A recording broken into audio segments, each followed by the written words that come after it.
Hi, I'm Andrew Rich, and if you're like me, you look at the state of modern wrestling discourse and think, wow, what a cesspool. That's why I'm here to tell you about Music of the Mat Remix. That's right, your favorite wrestling music podcast is back with a new format, where I bring on a guest and we play songs related to wrestling-themed topics. It could be a wrestling reference, a wrestling concept, a wrestling pun, things of that nature. Now you might be saying, Andrew, that is a very, very tenuous connection to pro wrestling on a wrestling podcast network. Is this just an excuse to hang out with your friends and talk about music and ignore the rest of the wrestling landscape? Yes. Yes, it is. So listen to Music of the Mat Remix on the Voices of Wrestling Podcast Network, available on Apple, Spotify, or your podcast player of choice. At Kroger Pharmacy, CARE is making it easy to get vaccinated. CARE is helping you stay protected from flu, COVID, and RSV. Seasonal vaccines are available 7 days a week with evening hours. CARE is giving you a shot at staying healthy this season. Walk in whenever is best and get multiple vaccines in one visit at your local Kroger Pharmacy. So come and get the protection you need while protecting those around you. Kroger Health, a world of care is in store. Visit Kroger.com/vaccines for more. Restrictions and exclusions apply. See site for details. This podcast is a member of the Voices of Wrestling Podcasting Network. Visit voicesofwrestling.com to hear the rest of our great podcasts, as well as show reviews, columns, opinions, and updates across the world of wrestling. To the highway in a brand new day. Gotta let it go.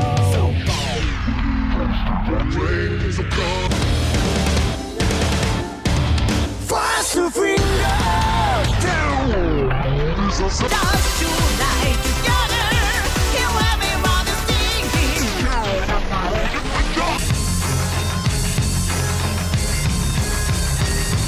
Ni看到我就怕，头皮发麻，我的手。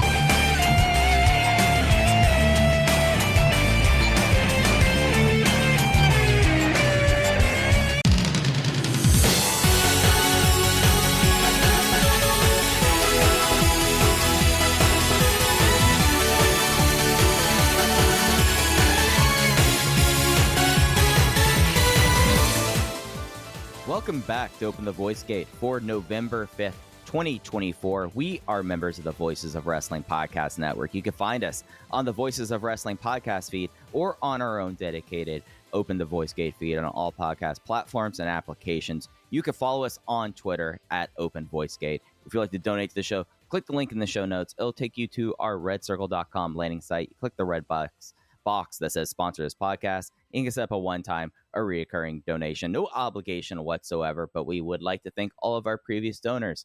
I'm one of your co-hosts. It's your old pal, Mike Spears, joined alongside, as always, your other co-host, Case Lowe. And, buddy, I have to tell you, coming home and then having a show like Gate of Destiny sitting there for you after like weeks of not really like being kind of plugged into wrestling was a kind of an interesting way to get your like you can't like dip your toe back into Dragongate. You kind of have to go both feet full. How have you been though, Case?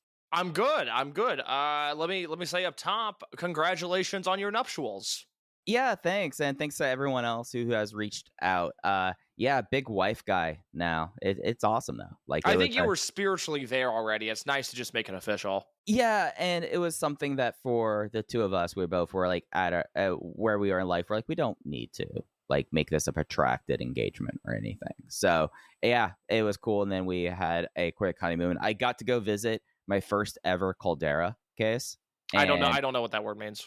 Caldera is a volcano that's had its top blown off. Gotcha. I know volcano. Okay. I follow. Yeah. So, and also my first real volcano, but like being able to say caldera, it made me kind of feel like a little bit of how I imagine both Ultimo and Shima are whenever they get to the Mediterranean. You know, I had that feeling going for me. Okay. I weirdly know exactly what you mean by that. I mean, it's no secret that the best Instagram account in all pro wrestling is Ultimo's, right? It's really, really good. It's really good. I mean, did you see like him in Naples where he was just like, he was like, hey, everyone thinks I look like Diego Maradona era Napoli player without my mask on. I'm like, of course, Ultimo. Like, no wonder Stephanie McMahon was into it. And then he goes and posts a photo of himself without his mask on. because he has to play, he has to prove the point. Oh, he's an outstanding gentleman. That's why he does that. He's giving the people a little bit of what they want. It's nice to see, quite honestly. Yeah, and I mean, as we get into like Gate of Destiny and we get to it, what we wanted was home economics dragon. A lot of people wanted home economics dragon. There will be home economics dragon talk on this podcast. Do not worry, we will get there eventually. Mike, I have a big picture question for you. I told you I had a big picture question for you. I did not tell you what the question was.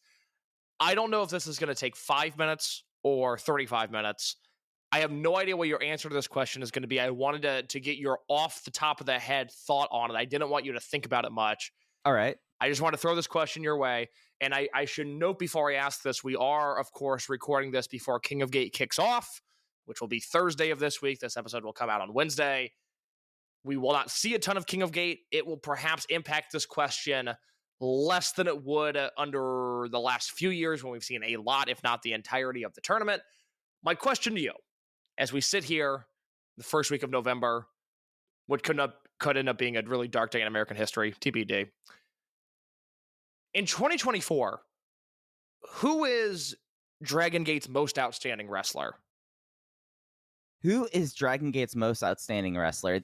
That's a real interesting topic this year. I think it is as well. Because if you're just using the most outstanding rubric, you automatically take Hyo off the table. Like there would be an argument if you're doing like overall MVP. Hyo would have that would have a little bit of an argument if you want to talk about like box office and stuff like that. But now talking, I think it has to be, at least for me right now, my most outstanding wrestler is probably either Yamato or Dragon Kid. Okay, interesting. That's very interesting. I would have both of those guys in my current Dragon Gate match of the year. Is Dragon Kid and Naruki Doi versus Susumu and Yamato from April 10th of this year. I would find those two to be very viable candidates. I'm, as somebody who's putting together SFM50, my initial rough draft list is part of the reason I asked this question.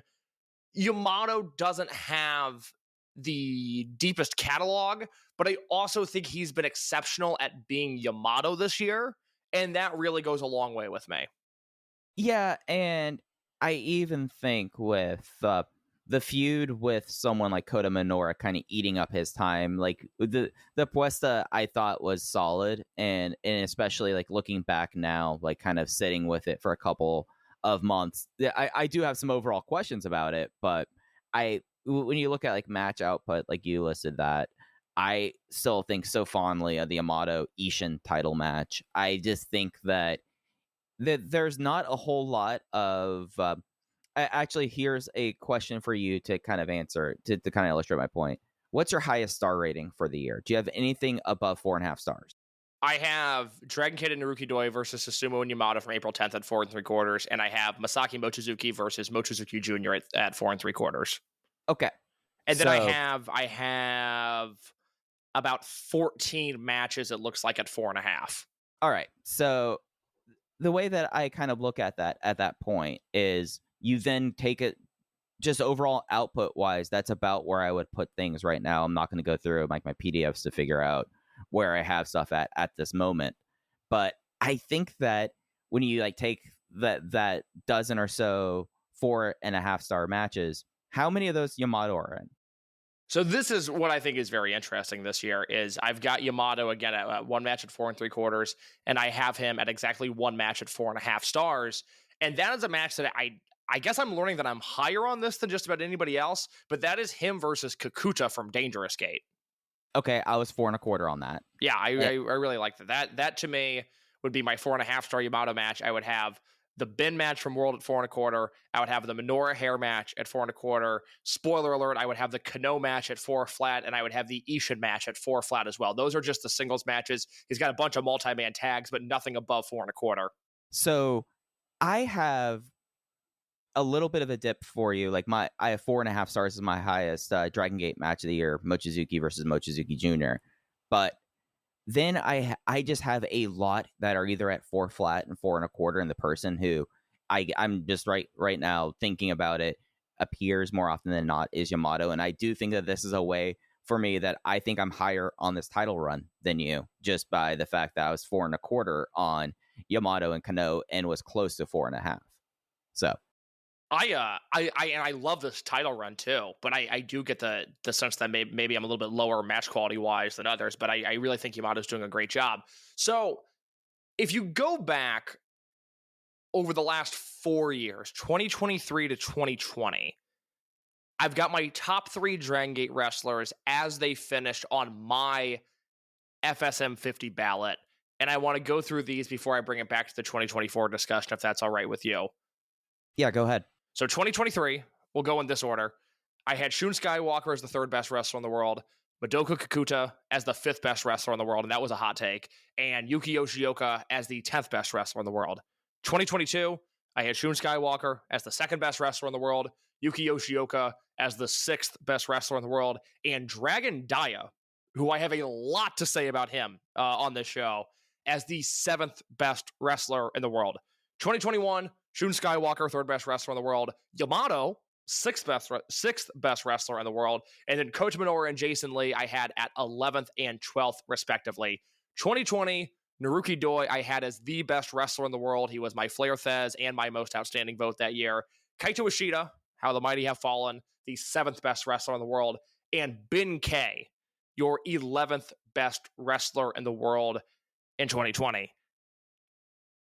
I don't think it really jumped out to me until I started combing through my spreadsheet of 4-star matches or higher for 2024 that I feel like even if it is not the sexiest vote or the trendiest vote, and I would certainly, and this is a compliment towards both you and them, I would certainly put Yamato and or Dragon Kid into those categories. I think Dragon Kid especially is kind of the cool thing to say because he's been amazing and he's rightfully starting to get, I think, some of the historical credit that he deserves. But Mike, I have 23 Shun Skywalker matches at 4 stars or higher this year, and that would include 1, 2, 3, 4, 5 matches at 4.5 stars or higher. That includes also 2 matches in North America, and that is sort of undeniable. For reference, I have, within Dragongate, I have 56 total matches at 4 stars or higher this year. Shun Skywalker has 23 of those. So we're talking about a guy who is nearly in half of the great Dragongate matches this year. And I didn't realize he had such an overwhelming amount until I really sat down and looked at this. Yeah, and I think that with how Shun kind of has, in a lot of ways, kept himself in the picture, even though he's not really been much of a champion. I can't remember, like, was he like a Triangle Gate champion to start 2024? And that was it? I don't even know if he was that. Let me double check here real quick. Right. I don't remember him winning a title this year. Yeah, that's the remarkable thing about him, and I feel like what we're seeing in this, and it's... Oh, yes, he was. He had. You're exactly right. He won the Triangle Gate belts at Champion Gate this year against D Courage, and then lost them to Natural Vibes, the current champions, and that May Corkin show. Yeah, that's about what I thought. So you're getting that kind of catalog with him. You know, he was in title matches, but it's ways he's figuring himself into this picture and the power of him without needing to have the Dreamgate belt. I mean, I feel like since, especially since the heel turn, but really one of the common refrains over the last 24 months of the show was like, oh, at a certain point, like the discussion goes like when you put the belt back on Shun, or really in a lot of ways, like Shun's big run, like when is that going to be his run at that point? And it's to me, it's remarkable for where he is as a wrestler to appear that much, you know, especially in a promotion where Z-Brats has really, I don't think they're completely there for me at least, but there's an argument that can be made that Z-Brats is a top 3 or 4 heel unit of all time. But most of that is because of Shun and Shun getting involved in these things. And I think also, fact of the matter is, if you look at the other people in those matches, you will see a lot of people he worked with 2 or 3 years ago, either in Masquerade or like throughout, like facing Jack Kamei basically nonstop. You know, you would have a lot of that as well. I have 3 tiers of workers that I want to quickly touch on because I think it sort of ties into the overall theme of Gate of Destiny. So when I'm breaking down who the best wrestler in Dragon Gate was this year, The third tier wrestlers to me, it's Rita, Mochizuki Jr., Ryoya Tanaka, and UT. These are all guys who are not lighting up the spreadsheet. Junior has, has one of my matches of the year. It'll be a top 10 match for me this year. Rita, the multi-man efforts he's put in have been unreal. UT, I think, has been a phenomenal Dragongate champion. I have some more thoughts on him, actually, as it relates to Big Hug later on. And Ryoya Tanaka, as I've talked about all year, he only has a handful of matches that I've had at 4 stars this year, but I also think every single time he wrestles, it's incredibly entertaining. So these are guys I'm looking at, if I'm going to rank the 50 best wrestlers in the world, these are all guys that I feel need to be on there, and I will compare them to somebody we were talking about in the Discord earlier this week. I will compare them to a TJP-like candidate where you have your Ospreys and your Danielsons and your Skywalkers that have this long list of like, wow, look at all the great matches they've had. But then you also have the people who are more so hidden ballers, TJP, Rita, Junior, Tanaka, UT. These are guys that maybe if you're not tuned into, the Korakuen show here, the Nagoya show here, the Osaka show here, you don't realize just how good they are. But when you're locked in on that specific person or on that specific promotion, they really jump off the screen to you more often than not. Yeah, I think that's incredibly fair. I mean, I think you look at those third order guys, and like we've discussed over this fall how much we've been into at least the periodic style of Korakuens, and really how the Z-Brats, Gold Class, and Big Hug feud kind of provided a lot of weight for the promotion throughout the year. But I think a lot of that is when you look down to not your, as you're saying, first tier, second tier, third tier. I think you look at that third tier we have now versus 2022, where everything was kind of in flux. Your Ritas were not at that level yet. Your UTs were in and out of the injury list, and you don't necessarily have that vibrant of just just workers, for lack of better terms. And I think that when you look at Dragongate for where they are, like Mochizuki Jr., another great example of someone who has been able to really, as their role has grown and has been able to kind of define himself outside of his dad, we're getting to see him now as he's meshing out there, stepping up more and more as a worker. And I think the best example of that, like you brought him up, is Ryoya Tanaka, who I don't think I've had. It's not the lack of 4-star matches for him. It's someone of his experience level with like matches under 2.5 stars for me, because he has like this very solid band of, every time it's very good to great, and it's never disappointing. And we didn't have that in other years, or at times where the dojo wasn't pumping them out, or 2018 with a depleted roster. Now we have that third order mid-card wrestler that's really been able to provide a level of depth to the promotion at a time where we've seen it in recent memory not have that depth. I always like to emphasize, I don't think Tanaka's good for being 18 months into his career. I think it's astounding just how good he is at 18 months into his career. And I think there's a big difference there because, yeah, I mean, we've never really seen him lay an egg. There hasn't, unless I'm forgetting something. I thought he pulled the best out of Ishin before Ishin really found his groove. I thought he pulled the best out of Daya on this show. Every multi-man match, he's just grown so much this year.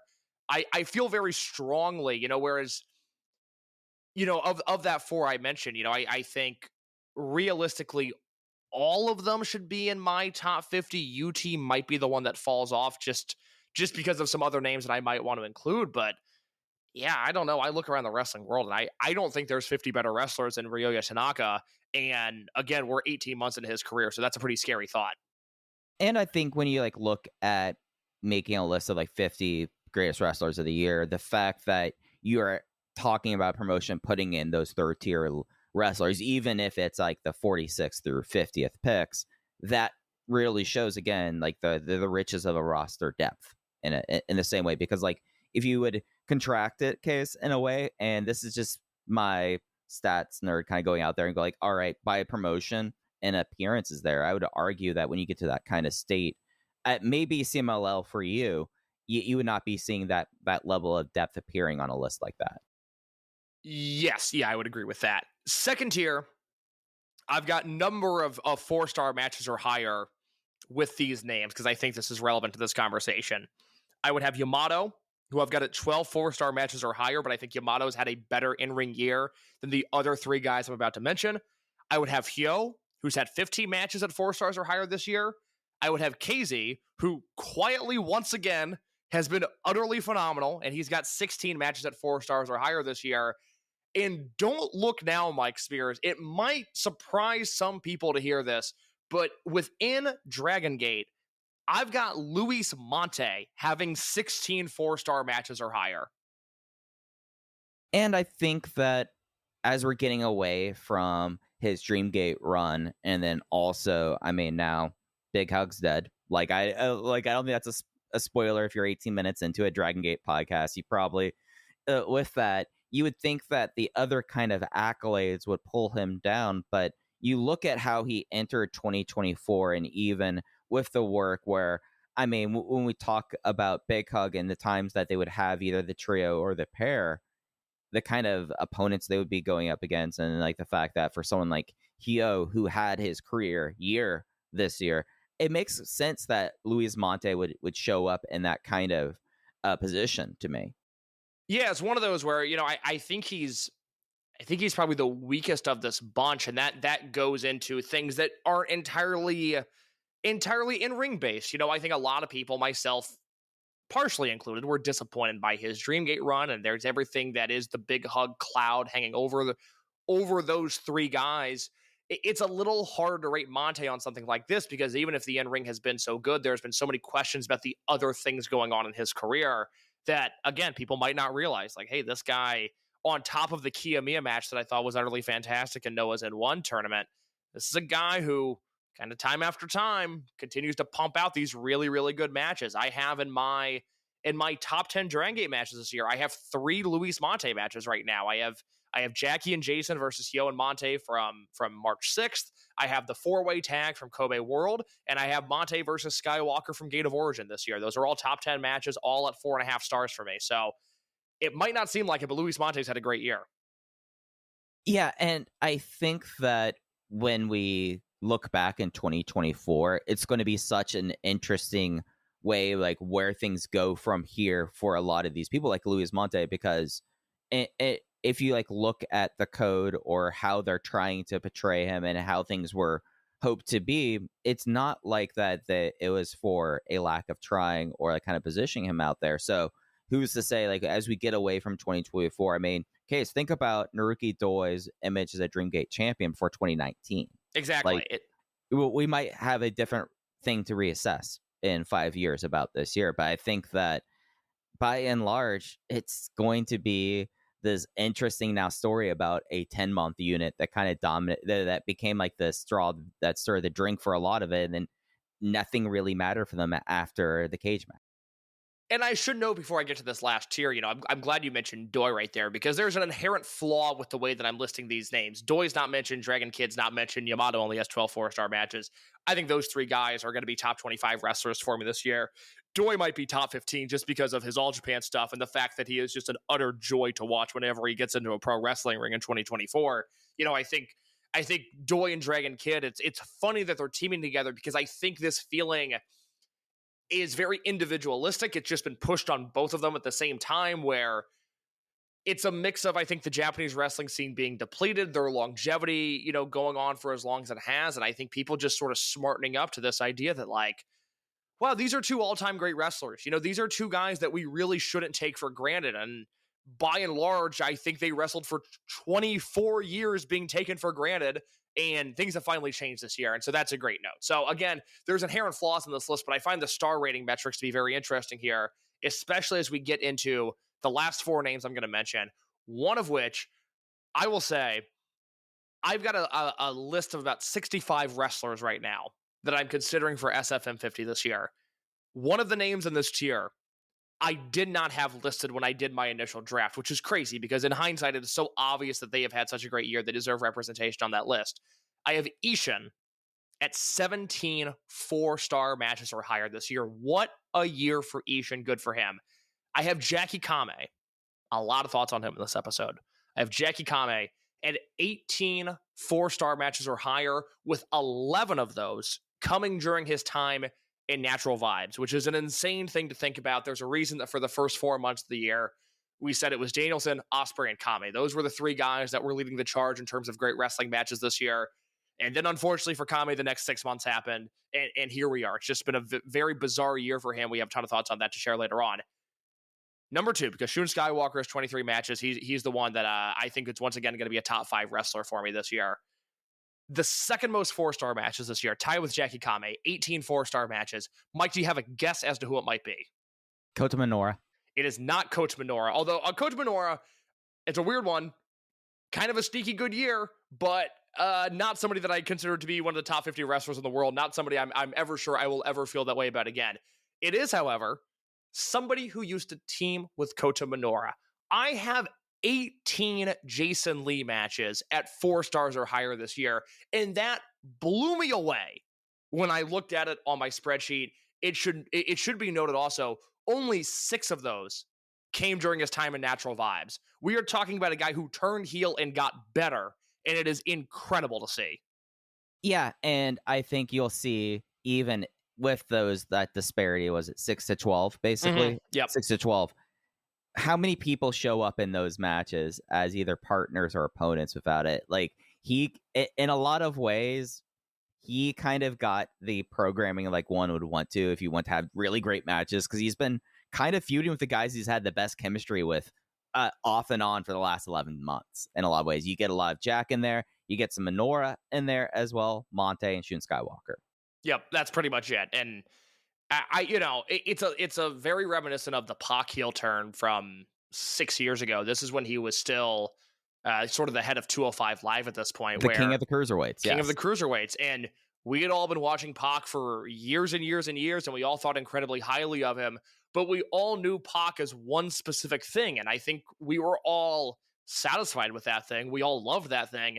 And then he turned heel, and we were like, oh my God, who knew that this was another thing that he could do? And now 6 years later, that is what he has become known for. And Jason, I think it's a very similar thing. I had no idea that Jason Lee was this capable of being a feisty, ass-kicking, yet annoying sort of heel. And yet here he is. And this is a guy that, when you put up numbers like that, it sort of becomes undeniable. I think you've got to be like a top 30 wrestler this year. So, King of Gate could change things. The one knock on Skywalker is that his best match this year outside of that Kobe World Tag is probably the Monte match, which I have at 4.5 stars, top 10 Dragongate match. I loved it, but it's not a super memorable match. That could all change with the Mochizuki match in 2 days. This could be a moot point. It's sort of the one thing Skywalker is missing is the match that, a singles match specifically, that we could all pass around and go like, see, this guy is once again one of the best wrestlers in the world. But between Shun and Jason and the incredibly flawed year that Kamei has had, and then Ishin, Yamato, Doi, Dragon Kid, I think it's a very interesting conversation as to who the best wrestler is in Dragon Gate this year, because I would certainly buy the argument for a lot of different names. I don't think it's a very definitive thing, whereas I think in 2021, 2022, and 2023, it was very obvious that Shun was the best wrestler in this company. Kakuta and Yoshioka and Yamato, they all had great years. Jason Lee, Coach Minoura, they had great years. This year, it feels like it's anybody for the taking as we head into the last month and a half of the year. I would not be surprised if Yamato uncorks another great Dreamgate challenge. All of a sudden, well, wait a minute, hold on. Maybe this is Yamato's year. There's some symbolism there. He's really risen to the occasion. He's had great Dreamgate matches. Maybe Kame gets his ass into shape. Something changes there. Who knows? Maybe Ishin has another great match, and all of a sudden, Ishin is one of the 10 best wrestlers in the world this year. It really feels like anything is possible. Yeah, and it's a real exciting way for the company to kind of close out their last 7 weeks of the year. It is very kind of fascinating, like the way that the schedule has kind of landed, and like not to get into a King of Gate kind of footage discussion, but just like the overall schedule, it in a lot of ways, I feel like we are going to get to see some of the best of the roster over the next 7 weeks, not only because you have this tournament, but then you instantly, like, this tournament then provides pep to a Sapporo triple shot that there are times that those shows can feel a little bit dreadful. And then with the finish with multiple Cork and Hall shows, 2 Kobe Sambo Hall shows, and then also Final Gate, you have kind of, in a way, for anyone trying to make like the claim for like for your star rating based like Shun Skywalker argument as most outstanding, or my just kind of gut reaction, I think it's Yamato most outstanding, that there's enough really to kind of play for that. I feel like that it's a closer kind of discussion the more you kind of look into it for people, because like you've perfectly laid out the argument why Jason Lee should be in consideration as well. Blew me away. You know, I knew I loved Jason's work this year. I didn't realize just how good he was. He's been phenomenal this year. Yeah, and it showed up again here. Should we get into Gate of Destiny now? Let me mention this because it'll perfectly transition us into. Sorry to say perfectly. That was very braggadocious of me.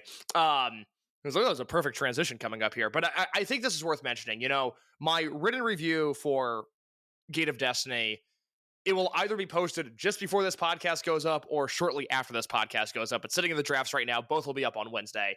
And in the final thoughts portion of that review, and I had a lot to say on this show. I wrote a very, very long review. I think it was as long as the Kobe World review I wrote this year. The big takeaway from this, it is sort of the perfect encapsulation of where Dragongate is at right now, where you have a plethora of wrestlers whose arrows are pointing up. And I just want to read the Gate of Destiny 2023 card to you real quick. And I want you to think as I say these names about where these guys were last year and where they are this year. Opening match was Ben K, BB Hulk, Coach Minoura versus Genki Horiguchi, Kagetora, and Mondai Ryo. Second match was Brave Gate title, Ishin versus Ryo Tanaka. And think about Ishin, especially at that time last year versus where Ishin's at now. There was Hyokai and Shun Skywalker versus Masaki Mochizuki Jr., and Yoshiki Kato. This is where Kato turned heel on Junior. You had a 10-man tag of Eita, Luis Mante, Naruki Doi, Shuji Kondo, and Ultimo Dragon versus Kame, Jason Lee, KZ, Strong Machine J, and UT. Your Triangle Gate Championship match was Dragon Kid, Punch Tamanaga, and Yamato versus Don Fuji, Takashi Yoshida, and The Bodyguard. And then your last 2 matches, Twin Gate title match, Daya and Yoshioka beat Susumu and Kanda for the belts. And then Kakuta defeated Big Boss Shimizu in your Open the Dream Gate Championship main event. Looking at that card, just by happenstance, you know, I think Shimizu was in a better spot last year than he was this year, because that was sort of the peak of Shimizu's career last year. Yeah, they spent 6 months building up Shimizu for that match. A phenomenal build with a bunch of great matches along the way, and then he stuck the landing and had a match that is currently rated 8.6 on Cage Match. That's how good that was. Kakuta, Dreamgate champion at this time last year, certainly had a little bit more street cred in 2023 than he does in 2024, so I would have his arrow going down. You know, Susumu and Kondo were in a better spot last year, but they don't need to be in a better spot than they were last year. They were sort of in the right spot doing this great swan song Twin Gate title run last year. And then other than that, you know, you look up and down this card and it's like, I don't know. There's a weird argument to be made that maybe Monte was in a better spot in November of last year than November of this year, but even that is a stretch. Everybody else, I don't know. I feel like they are just simply better than they were and in a better spot on the card than they were at this time than they were in November of 2023. And I think that is really the perfect encapsulation of Gate of Destiny, is the way that it encapsulates modern day at this moment, Dragon Gate, where, man, you just had a lot of guys putting their best foot forward. Yeah, it was really kind of a scenario where, at least for me, nothing was underwhelming. I mean, like the one match you're kind of like, oh, okay. It was what it was basically the Triangle Gate match, but you had a rookie and you had Demus in there with and it. I even liked that for what it was. Yeah, I mean, I was 3.25 on it. So, I mean, it was not that bad of a match, but really everything delivered to the extent you possibly... They found something with Darkside Hulk of a way of keeping him relevant, at least, and being able to be a player, even though there's no expectation for him to be like classic BB Hulk anymore. And I think like that was a big success for it. And then really just like from that Triangle Gate match on, everything was very good to almost excellent. I mean, yeah, I only had my highest matches on the show were 4.25, but I had them both for the Dream Gate and the Twin Gate. And it was a scenario where when this card came together, it kind of came together after our show with Jay, as we kind of expected, and the situation that kind of caught me by surprise. So when we talked with Jay, we only had 4 matches really announced for it, and like the idea of there's going to be a sponsorship match, and then with that, but the depth of the show really came together over the last few weeks, and at least for me, is this my show of the year? I don't think so, but is this something where, as I was talking about earlier, the next 7 weeks and even really into 2025 with like Ray Day, Parejas, and Gate at Bayside, there's so much momentum, and really everyone by and large has taken advantage of the situation, and you're even able to have things like, I don't think I would have appreciated the Konomawa Chikawa versus Dump Matsumoto match as much if I did not watch Queen of Villains on my plane flights over the last few weeks.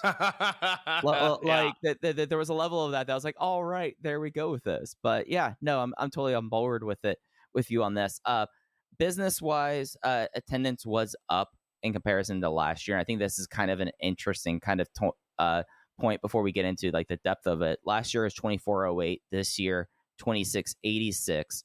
2 completely kind of different cards there, but Dragongate ends up being a little bit up. And I guess the question that I want to ask you about this is, it was up in a way that I don't know if you've been able to talk to people who were there or in the building, did not necessarily feel like it was like the Kenoh bring crowd or like a Yamato like bringing people back crowd. This felt like just where the promotion is at this point, that it feels stronger than it was last year. I thought Yamato got the best reactions on the show. You know, there's some moments where Kenoh's beating him where the crowd reacted and screamed in a way that reminded me of Japanese pro wrestling before COVID. It was kind of a nice thing to see. From a visual standpoint, you know, the best we can do on a lot of these Dragon Gate shows is eyeball the crowd and go, does this look good or does this look bad? I thought the building looked very good. You know, the floor definitely looked respectable. I couldn't really see any of the balcony seats at any point during the show. I don't know how they looked there. But it's a company who consistently does very, very well in Korakuen. Osaka, they seem to be in the smaller building in okay shape, and in the big building, they didn't seem to embarrass themselves here. I don't know. Is it one of those deals? Can we give Yamato maybe a 3rd place vote in Flair Thez on our ballots? Is that sort of a fair discussion to have? I don't know if being up by just that amount is enough to merit that. I think that's fair. Honest. I think that's fair. I just think it's interesting with the idea. Last year, you built up the perfect story for the hometown boy. This year, it's, hey, we bring in the big outsider. And to me, even though it's up, it feels kind of like the same in a way, but at least arrow's pointing up, and you'd be better off drawing more in this building than less, unlike other promotions this week. So the main event match, what we'll do, the top of the card down, is the Open the Dreamgate Championship match, Yamato versus Pro Wrestling Noah's Kenoh. Yamato won with the Ragnarok, getting his 3rd successful defense in the post-match, and making a whole bunch of mayonnaise analogies and wanting to start a tag team with Kenoh. But, Case, I listened to your solo preview. You talked about this match having such a high, or performing well would have such a high floor. Do you feel like it hit that? Because it was getting there to me, and then it felt like the finish happened. Okay, so we're on the same page here. This match went 21 minutes, and I thought the first 17 or 18 minutes of this match were phenomenal. And I thought it was phenomenal both from Yamato and what he brought to the table, and Kenoh. I thought both guys were incredible. And then it seemed like after the Frankensteiner of the Almighty that Kenoh just kicked out of, it's like they ran out of ideas in the last 2 minutes, and they weren't sure where to go or what to do. And the biggest moves of the match were the ones that seemed to fall flattest because they weren't done with the intensity and the urgency that this entire match had up until they started trading finishers and up until Yamato did the Galleria and then the Ragnarok. And it was all building to this beautiful thing where if this match just ends at the 17-minute mark, let's say it ends with that Frankensteiner of the Almighty, I'm probably at 4.5 stars on this match. You know, not as good as the Kakuta match, but in that ballpark. It's I can't slam a match that was 4 stars, but man, it felt like this should have been better. Yeah, and I loved the Kenoh work, basically going like, hey, I'm just going to now in this promotion just jump on your stomach from different things. And then you had Kenoh at a certain point being the more the striker versus submission artist. Yamato gets a hand up during a high kick, and Kenoh starts selling the shin. I was like, all right, now we kind of see where things are going to go. And then it was just the PFS kick out, Frankensteiner, which, that felt like the emotional height of the match. And then, at least for the crowd, and then the very quick closing stretch. I thought it was very, Jay on the call discussing how Yamato has figured out the Noah fan base was very biting. And it was an interesting kind of match given these two kind of guys, and having Jay on the call in that manner. It really felt like it was building to that point, and then when it hit that final stretch, just did not get across the finishing line how we were hoping. I had a hard time putting this into words. Maybe I can explain this better by talking to you about it. This was objectively, because this term gets thrown around a lot and it's misused, unfortunately, way too much. This was definitely not a dumb jock sort of match. It was almost like the sabermetrics version of pro wrestling, though, where Yamato and Kenoh both worked over each other's legs. And it seemed like both of the guys were like, I understand my leg is hurt. But in Kenoh's case, mathematically, if I just keep on stomping on Yamato's chest, I will win the match eventually. And with Yamato, it was like, I know my legs hurt, but mathematically, if I just hit the go to hospital and the Galleria like I always do, and maybe the Frankenstein of the Almighty, I'm going to win this match. I love that they both worked over the legs of each other, but never really altered from what would have been their boilerplate game plan going into the match. And maybe this is me, and other people might be put off by this idea that, they weren't selling the legs. Wrong. I think they absolutely were. I think they were selling the leg off that PFS near fall. Like, that's why he wasn't able to get a quick 3. I think it was just a more guts than brains style of wrestling match where these guys had an idea of what they wanted to do going in. And again, like the Kenoh offense of this match was incredible. The way that he would just mushroom stomp Yamato at various points in this match, he stomps him, which sends Yamato to the floor. He does the middle rope foot stomp from the middle rope to the floor. Yamato gets in the ring at 19, and then Kenoh jumps double knees first into his rib cage. And this was after Yamato had already done some work on those knees. That's thrilling. That's enthralling work right there. And it's what I want from Kenoh. I want Kenoh to sort of wrestle like an idiot. And I want Yamato to get goaded in to what he's doing. And I felt like they gave us that. They gave us the match that they should have had. The match that when you put Kenoh and Yamato in the ring and you visualize what that is going to be, it looked like this. They just ran out of ideas with 2 minutes left in the match. Yeah, and talking about the more guts than brains, whenever Yamato felt like, oh God, this could be going wrong, going straight to the sleeper. And it's like, all right, now I'm ready to go for my other offense. I like the aspect that he kept on trying to go sleeper Galleria as the way that he usually puts out bigger wrestlers. He usually, if you are a Kakuta, he's not going to get you up straight away with the Galleria. He's going to like weaken you a little bit. But at the end, in closing stretch, it was just like, all right, I just have to go for it, and kind of lost the idea of just going sleeper into the finishing stretch. Like, that was cool. It's just like, maybe at a certain point, they were like, all right, we're done. We're going home. And they just went to the final 2 moves without much connection there. It's a bummer. It was a really, really good match. And I thought the finish just knocked it off enough. It was just flat enough to where I felt like, all right, I really have to penalize this match to some degree. I can comfortably say that it wasn't better than the Twingate match, which had such an excellent finishing stretch. But still, you look at the last 6 months of Yamato's career. It's the Coach Minoura hair match. It's the Ben K match at World, which I loved and a lot of people still enjoyed more than I did. It's the Kakuta match, which I seem to be the high man on. It's the universally beloved minus Joe Lanza, and I say that with love, but the universally beloved minus Joe Lanza Ishin match. And now he defends the belt against this outside invader in Kenoh. And you just can't ask more of a babyface champion than that stretch of time. Absolutely. And it leaves him in an interesting position where in the post-match, before the awkward Kenoh mayonnaise analogy, he says, well, I'm doing so great right now. time for me to win King of Gate. And the thought crossed my mind that I was like, yeah, Yamato should win King of Gate right now. Like, he's like that level of Mr. Dragongate that I'm talking myself into Yamato doing a clean sweep this year and then having like an open challenge for Final Gate. It's going to be very interesting to see what happens. I have no feel whatsoever on King of Gate. Yeah, that's why when he brought up, oh, I could win this, I was like, you know what? Yes, you can. Absolutely. Let's go with that. Some people who are going to have to reassess things, especially with the quick turnaround for Corcoran Hall on Thursday. The losing unit must disband 6-way elimination match ended with the first fall. Gold class survived with a cookie sheet shot from Hyo, where there was the moment it was like, oh, where is it going to go? And he did a cookie sheet on Jason and a Benkei spear. So Gold class was saved, and then the final fall, you had basically everyone pouring it on Hyo at one point, and then finally the Gong and the Golden Rose to get the finish.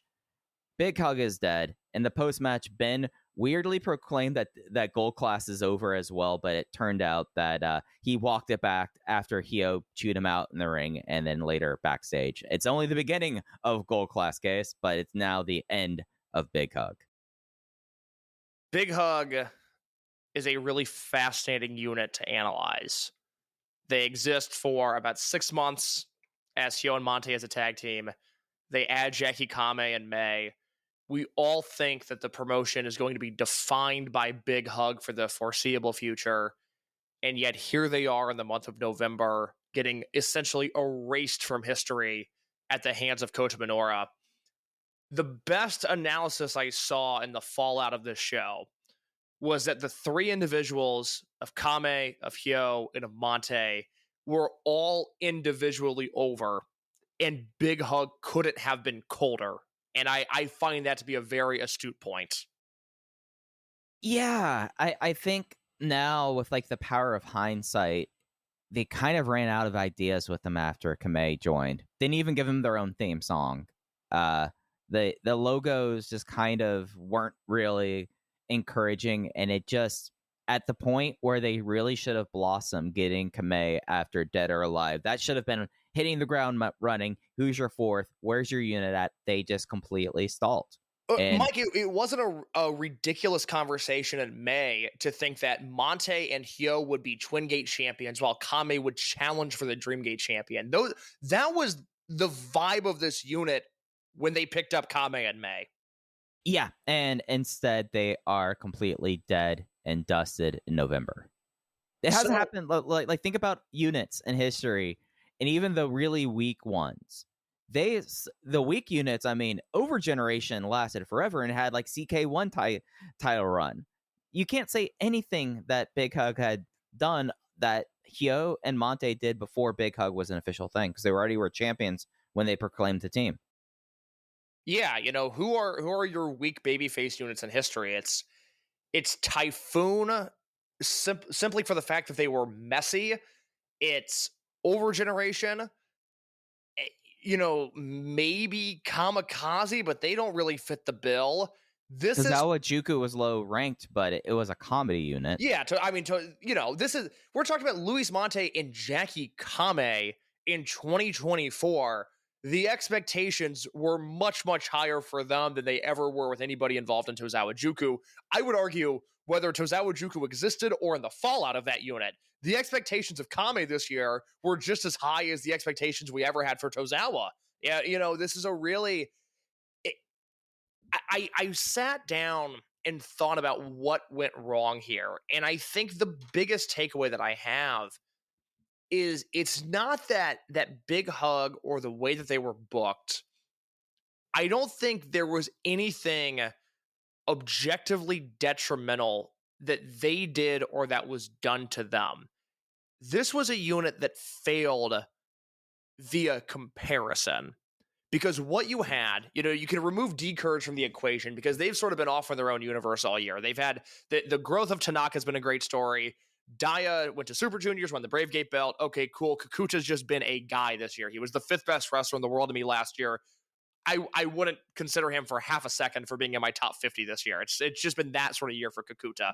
But what you had was Natural Vibes and Gold Class just blow past Big Hug. And it's not because Big Hug sucked. They didn't. They had a bunch of great matches. I loved their Dragongate challenge at Dangerous Gate. I thought that was a really, really excellent match carried by the Big Hug guys. The issue is that in the case of Natural Vibes, for Big Hug, I think to have worked to the fullest extent, you would have had to have felt the loss of Kame in that unit. And that doesn't necessarily mean that Strong Machine J had to be set up for failure, but at no point over the last 6 or 7 months have you or I or anybody else gone, man, you know what Natural Vibes is missing? They really haven't been the same since Kame left. Because when you think about the timeline, Kame leaves as Flamita enters. And Flamita just does, he's doing Kame in May, June, and July. You know, he's that exciting mid-card wrestler where you go, oh man, I wonder what it would be like if they really gave him something to do. And you think about the role that Jason and Jackie played as a tag team in Natural Vibes, well, that was sort of usurped by the work that Shimizu and UT are doing in this Dragongate team. Those are workhorse guys. Those are guys working hard on every single show.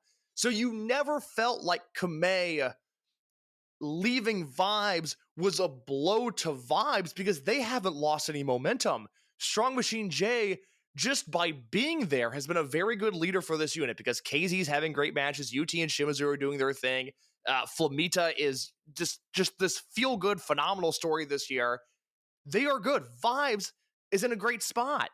And they didn't need Kame to be in that great spot. And then you look at what Gold Class has done. And I believe, now looking back at the booking of the last few months, that when they set up this Minoura story, I'm sure the idea was to kill off Gold Class on this show. That would make sense with everything that they did leading up to this match, with the exception of once Kota Minoura left Gold Class, that unit actually figured out who they were supposed to be. And who they were supposed to be was this unit of Ben-K, Rita, and Mochizuki Jr., these young, dynamic, lovable baby faces who seem like best friends and who have amazing in-ring chemistry with one another. That is what Big Hug should be, but Gold Class completely ate their lunch. And it's not that Big Hug sucked. It's not that they did anything wrong. It's that by comparison, they weren't as good as Vibes, and they weren't as good as Gold Class. And so here we sit in November, and we all twiddled our thumbs and went, what the hell do you do with Big Hug? We might as well get rid of them. And that, thankfully, I think is the best option for everybody involved here. Yeah, I think that the argument that Big Hug, you had 3 guys who on paper should have been like this tremendous trio and like a core of this unit. Sometimes like you think everything is great and then it plays out and it's just not there. And I think really, I wonder how Big Hug would have the momentum feeling of a Big Hug would be if we had the traditional calendar where you would have gone straight into King of Gate. Yeah. Just because you had a lot of other stuff happening and you had the build for Ben-K and Yamato go for Kobe World. You had the 4-way for the Twin Gate, and very quickly, and you had Hyo against Daya because Hyo thought that he needed to go beat everyone to be the best Brave Gate champion of all time. It felt like that they were like, okay, you're together, and then we're immediately split off, and we're not providing you the momentum as a group that a Kame King of Gate run with the momentum of where he was at on May 6th, 2024, would have at least given more runway so you wouldn't have to entertain the conversation 6 months later. The fact that Kame's not in King of Gate is... I think that's a huge, like, kind of, like, cycle down indictment of him. Mike, it's utterly insane. Again, the first quarter of the year, like, imagine if you started watching Dragongate at Kobe World this year. If that was your first show, you would have no idea what this guy did from January through May of this year, which included, by the way, I have solidified my vote as going to be Doi and Dragon Kid for Tag Team of the Year. My second place team might be Jason Lee and Jackie Kame because of the work they did from January through March of this year. They had an incredible Rey de Parejas, yeah. They had an incredible Rey de Parejas, and they also had the match with Alejandro and Kaito Kiyomiya that I fucking adored. Kame falling to this level, and again, his career's not over. I'm sure he'll be okay. He is as resilient of a wrestler as there is. His entire story from his debut in 2019 to now is pretty remarkable. The fact that he's been able to do what he's been able to do, especially without his generational contemporary in the company anymore, it's all an incredible story. But the mismanagement of Kame is the giant boil on the face of Dragongate in 2024. It is one of the few major flaws they have had. It is unfathomable to think that he is now where he's at, given where he was only 6 months ago. Yeah, and it really, this unit needed Kame to fill it out, and just the fact that Kame has been downcycled this hard. I don't know if that is the number one reason why Big Hug was ready to be lopped off on Sunday and was kind of mercy killed, but you contrast that with Gold Class and the story of Gold Class finally figuring out a lot of addition and subtraction. There just was no opportunity for that. No. And it felt like maybe what could have happened with Hulk was like, oh, does Hulk slide in there? And it was like, no, this unit's done. This unit's done. I guess like the real tell for me and the thing that I'm going to be interested closing out the year and however this unit warfare kind of continues isn't necessarily like who goes where. I wonder if what this mercy killing is going to do for the year that Hyo had as a box office presence.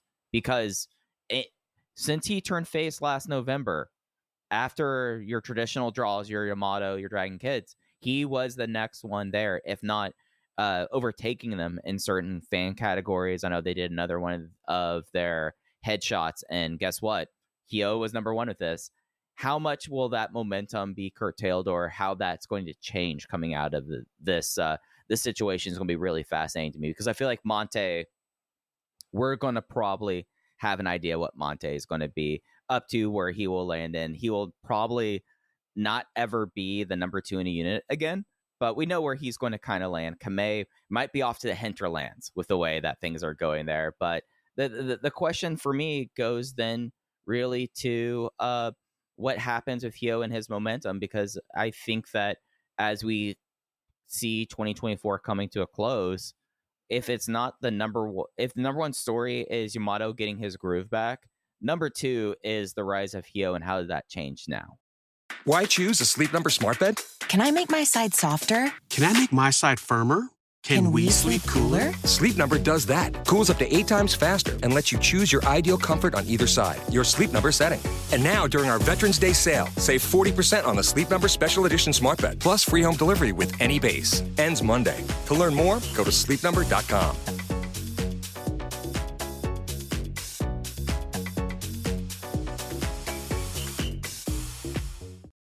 I think as long as Shun is the dominant heel, you can't ignore Hyo's role in this big picture years long story. It would be really silly if whatever comes of the new unit, and I have my theories that we can get into here in just a second. Hyo can't go back to just being third guy in a unit. He can't join Paradox and be teaming with Kagetora in opening matches. As long as Shun is still the planet of this promotion, the sun of this promotion, where everything revolves around him. Just think of him as the smiling emoji in the middle of the sun. Yeah, exactly. Because even Yamato, I think Yamato's run is this really incredible piece of business. It's this great work by Yamato as a champion. And in the back of my head, I'm going, okay, but when is he going to wrestle Shun? When is that going to happen? It feels like even Yamato is revolving around Shun Skywalker right now. And given Hyo's history with Shun, and given that their characters as they're currently set up are just the exact opposites. Hyo is this lovable underdog babyface, and Shun is this cackling over-the-top bully. You can't ignore that. I think Hyo's next step, I think, will be a very linear step. It will make sense in the context of his career. I don't think he's going to lose a ton of ground. Where he goes from there, who knows? I feel like we are in the realm of Hyo's peak.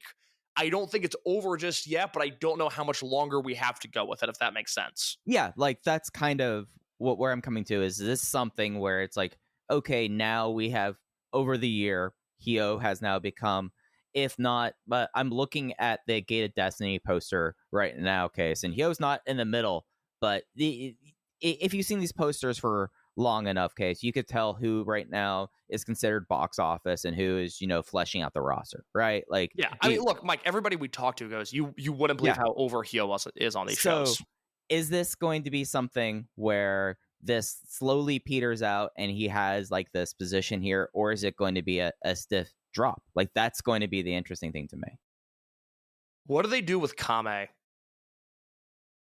I wonder with Kame, and I don't know if that's going to be a wondering that we'll figure that'll be clear in a few months, or that's going to be something that we hear like, oh, Kame was beat up or other things. Like, I'm not going to speculate at that, but it feels like something's up one way or another. Like, especially given like the last 20 minutes of the conversation about like, oh, big hug. Like, what's the deal? And it's like, oh, really?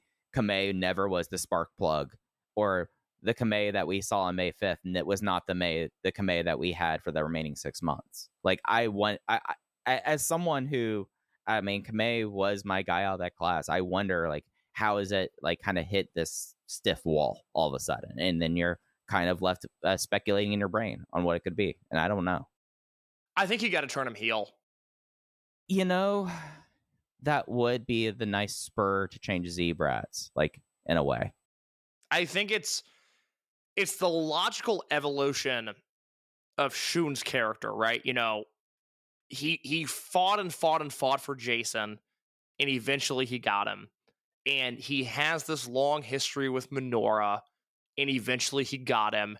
And Homare was like this honor roll student who found a bad influence in Shun Skywalker, and Shun got him. And I really feel like we're going to see a match pretty soon here where it's going to be all of Big Hug and all of Gold Class against, let's say it's Shun, Minoura, Ishin, Jason, Homare, Kai. And I think the match is going to end with Jackie turning heel. A lot of people have brought up the point when that's come up of, well, then almost half your roster is Z-Brats. Are you going to split into generational warfare and do like a Blood Warrior, like a Blood Warriors Junction 3 thing? I don't think that's necessary. It seems like Kato is going to come back and at least in the interim be a babyface. We'll see how that goes. Who knows? But I could see Kato turning heel.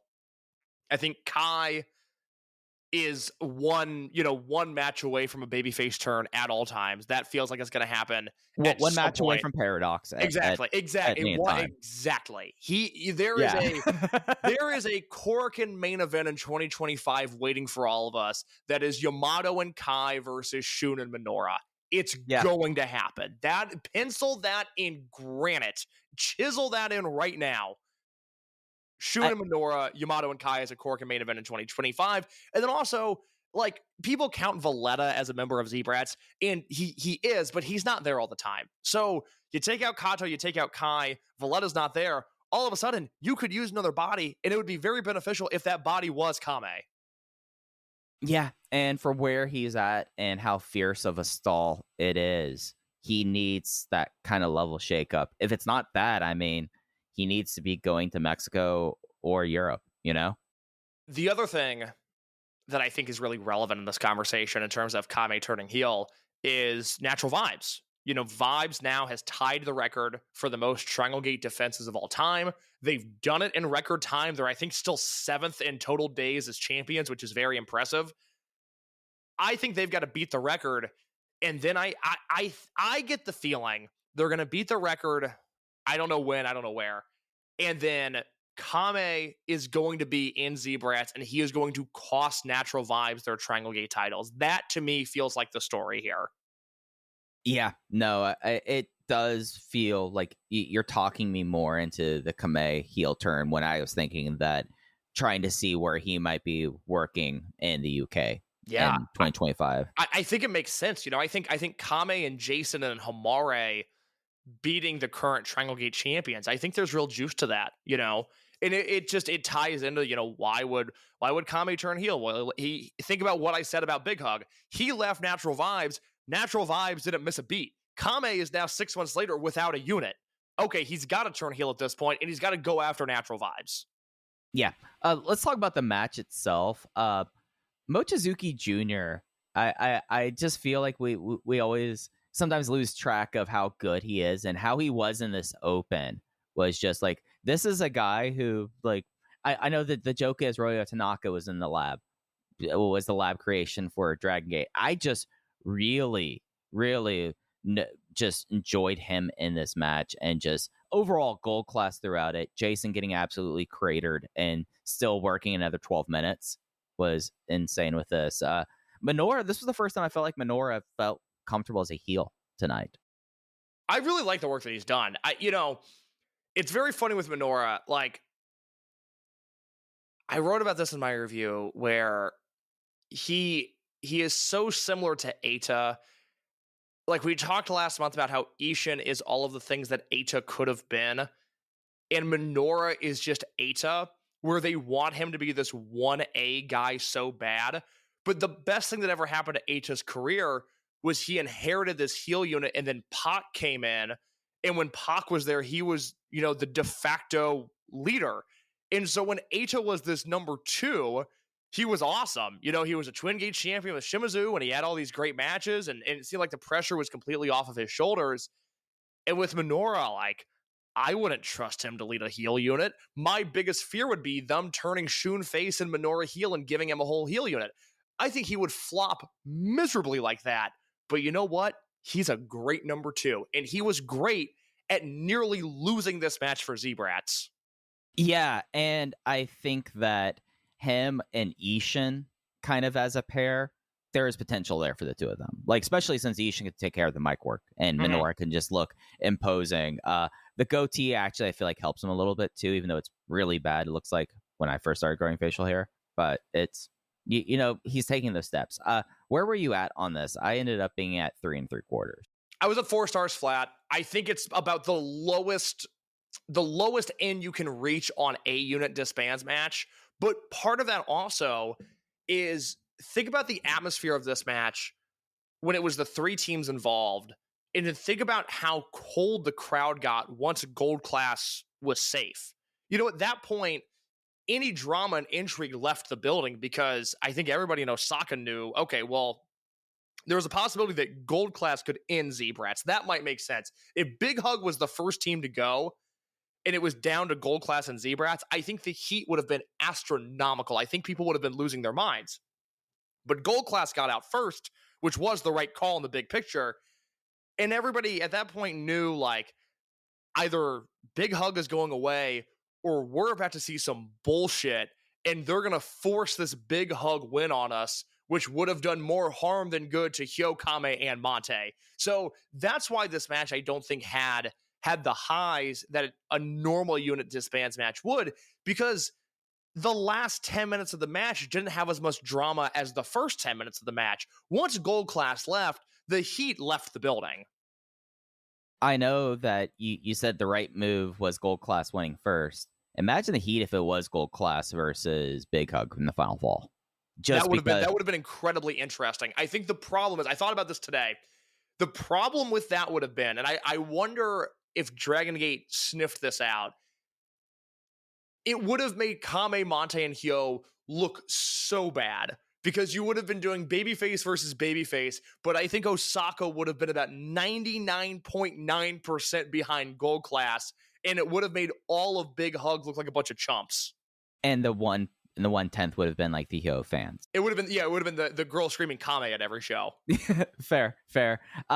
Before that, we had the Open the Twin Gate Championship match. It was Not Hug, the Paradox team of Naruki Doi and Dragon Kid, defending against the Natural Vibes team of KZ and Flamita. Flamita wins his first ever Twin Gate title with a Phoenix Splash on Dragon Kid.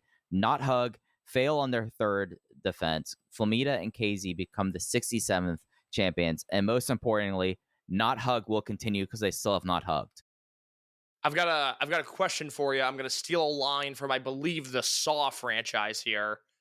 Do you want to play a game, Mike Spears? Yes, absolutely. Yes. How many title matches in a row do you think Flamita lost in Dragon Gate before this match? And how many of those title matches can you name? All right, Joe Gagne. List them and learn, baby. Yeah, so lost the 4-way at Kobe World. Yes. Lost against Hyo. No, he did not lose against Hyo because he did not make that challenge there. He's had like 3 different Bravegate defenses that he's walked in and said, I wanted a title match. One was against Susumu. One it was against Kagetora. Who was the third one against? Was it Genki Horiguchi? There were the Flamita won the Bravegate belt from Genki Horiguchi in 2014. Okay, so I'm guessing 5 right now. 5 failed title matches before. So Flamita, you got to remember, in 2014 he had that Bravegate run. He never lost the Bravegate belt. He vacated it at the end of the year because Punch Tominaga stole his mask, and so he never lost that title. He proceeded to lose, Mike, the next 11 title matches in his Dragon Gate career. I will go through all of them if you'd like. I would love that. Please do. Following him vacating the belt, he loses to Akira Tozawa in a Bravegate match on March 24th, 2015. Do you have any memory of this? Yeah, that was when Akira Tozawa was the eternal Bravegate champion. I think this was KZ's first time, or not KZ, Familia's first time saying, hey, I never lost that belt. Correct. Yes, that is exactly what happened there. Dead or Alive 2015, 3-way 9-man elimination match, Triangle Gate Championship. The Jimmies, Genki Horiguchi, Kagetora, and Susumu defeated Flamita, Kotoka, and Yuti, and also the Mad Blanky trio of Don, Fuji, Gamma, and Naruki Doi. I must admit, I do not remember this one. I do, because I love the zombie veterans and Don Fuji and Kness as heels, and Mad Blanky rocked for that summer. He lost a Twin Gate match in October of 2015. It was Naruki Doi and Yamato defending the titles against Dragon Kid and Flamita, representing Dia Hearts, according to Cage Match. Yeah, Flamita kind of like I don't know if he was in the Millennials breakup match. Was he? Oh, I think he was. Hold on, let me look at that, because that's a really underrated match. Hold on. But it is my belief that he pretty much then was essentially recruited straight into Dia Hearts the next tour he was back. Yeah, it was Cyber Kong, Naruki Doi, and Yamato against Genki, Susumu, and Saito against Eita, Flamita, and T-Hawk. And yeah, see, that's the crazy thing. I don't remember him and Dia Hearts at all, but he and Dragon Kid did the Summer Adventure Tag League together. I have zero memory of that. Right. I remember like DK pretty much recruited him straight into Dia Hearts, and then that was when we were getting into the Lucha Underground universe. Gotcha. Kobe World 2016, he lost another 3-way Triangle Gate match. Akira Tozawa, Masato Yoshido, and T-Hawk defended the titles against BB Hulk, Flamita, and KZ, and Shima, Dragon Kid, and Peter Casa.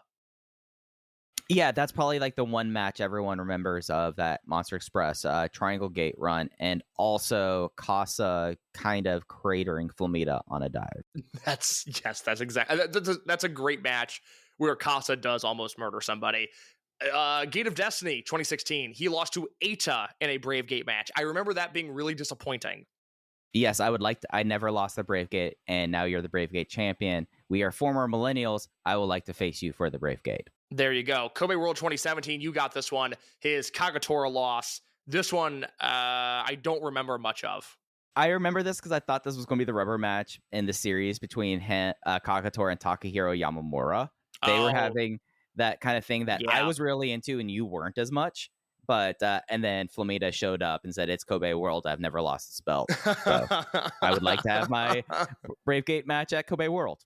March 2018, this was Champion Gate Night 2. Jason Lee, Masato Yoshino, and Naruki Doi defeated the Tri-Vanguard trio of Flamita, Yamato, and Yosuke Santa Maria. Famously, this was like the pair of Dragon Gate gear that he wrestled in like 3 years afterwards, basically right up into Demonic Flamita. He was wearing Tri-Vanguard stuff. That's right. This was a horrible show. I remember this one pretty well. The Brave Gate match was Tominaga versus Kanda as your semi-main event in Champion Gate. I hated that show. That really sucked. Match. Yeah, that was very, very bad. Final Gate 2018, 4-way Twin Gate match. He loses this one as well. This was Benkei and Shimizu winning the belts. They were vacant at the time. They beat Yoshino and Doi, Kagetora and Yamato, and then Bandito and Flamita. Yeah, the international 4-way twin gate match. This was not Bandito's last match in Dragongate. I think he had like one more tour. Maybe. I think this was it. Let me double check here, but I think this was it. I don't know how to ride a bicycle, but I know a lot of random Dragongate ephemera. Yeah, this was it for him. Yeah, that's what I thought. Yeah, that's a shame. He was very good. And then he lost to Susumu at World 19, and then he did lose to Hyo in June of this year. Yeah, I knew that he had a lot of recent Bravegate matches, or like the recent times he showed up was for Bravegate matches. So all of that is to say, the last time Flamita was champion, he was wrestling a very seriously pushed Punch Tamanaga, and he lost title matches involving Akira Tozawa, Peter Casa, and Bandito before finally winning the Twin Gate belts here. And my God, am I happy for him. Yeah, so he's 3/4 of the way to the Grand Slam. I thought about that too. Yeah, that was the thing that popped in my mind. I was like, man, he's looking good here. Like maybe he gets to do this. If they ever do that Toryumon Mexico show and it happens in 2025, it should be Yamato and Flamita in the main event. Yeah, why not? God, this rocked. This was, I know you mentioned this was your match of the night. The more I think about it, the more I like this match more than Dreamgate match, even though they're still ranked the same. Just incredible work from the four of them. And a lot of this was Flamita really getting to put on display how special of a flyer he's been for the last 11 years. This is an incredible story. This is another guy. I didn't mention Flamita when I was going through the best wrestlers in Dragongate this year, but I don't know. I mean, think about the output Flamita's had, and this is really the only promotion of substance that he's wrestled in this year. It's not like he's going from Dragongate and then killing it in all of these places. If you look at his cage match, he was doing big lucha stuff, which a promotion that's completely fallen off at the start of the year. And then he left in July, and all cage match has is one IWRG match in August, which I actually need to, I got to look this up. Flamita and Galeno Del Mal against El Hito de Canis Lupus and Hellboy. That sounds awesome. And then he worked a pair of big lucha shows and a crash show, and then he was back in Dragongate. This has been his home promotion this year, and his hit rate is just about at 1,000. And you have someone like KZ, who I think that really over the last 5 years, maybe he did not reach the mountaintop some of his like most ardent fans want them have at. He's really carved the niche as if not like the top premier tag team worker between Big Time and KZ and UT. He has like probably put together some of the most consistent tag team output this side as Susumu Yokosuka. Oh my God, yeah. No, I mean, KZ, I don't know what to do with KZ historically because he doesn't have any sort of accolade that would put him as like, oh yes, remember this KZ Dreamgate run or even this KZ Bravegate run. But I don't know. Go back to his match with Tozawa in 2015.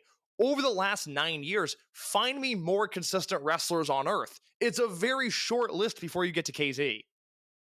Yeah, and I think that really, if you're someone like me who kind of, I respect his career that he had up until 2015, but then really when things really kick off, that's as solid of a decade as anyone in this promotion. Really. I mean, consistently, no down periods that like Yamato had. No periods of not really in focus like Mochizuki had, not leaving or retiring. Like he has probably the most consistent output of anyone in the last decade.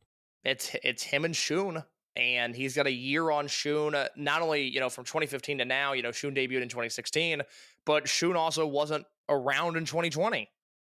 Right, and then you're still talking about Shun like in the W2N days of 2016.